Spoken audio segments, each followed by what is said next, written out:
A young boy excitedly began showing his father his new invention.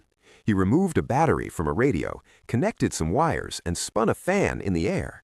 Even without the battery, the radio started playing. His father was shocked. William explained that this was the power of wind. When the fan spins, it generates electricity. If a bigger fan were used, it could produce even more power, enough to run a water pump and irrigate the fields. This could solve the village's long-standing drought problem. To his father, it sounded like a dream. William said that to build it, they would have to dismantle his father's bicycle, the only one in the village, and use its parts for the generator. His father's expression changed instantly. He argued that a problem that hadn't been solved for generations couldn't be fixed by a small toy. In anger, the uneducated father threw William to the ground and destroyed the device he had worked so hard to build. His father's words pierced William's heart like a knife. Tears rolled down his eyes. No one knew that this broken toy would one day save the entire village and transform their farming future. William was born in a remote village in Malawi, Africa. People there survived on farming, but their crops depended entirely on the weather. Due to the region's geography, months of flooding came during the rainy season, and months of scorching drought followed. Hunger and poverty were a way of life. Less than 1% of people had electricity, and an old radio was their only connection to the outside world. From a young age, William was fascinated by electronics. He repaired neighbors' radios to help support his family.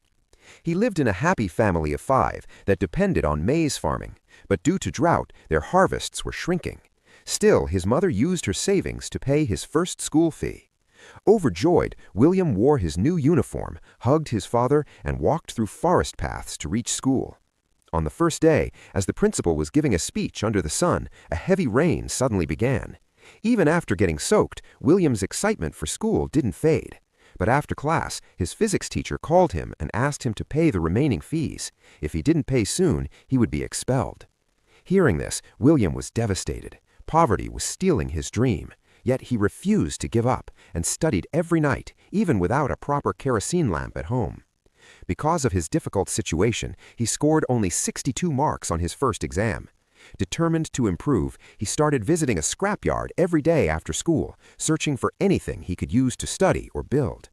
After digging through piles of scrap, he found only an old water pump and a dead battery. He had no idea these two things would one day become the village's hope.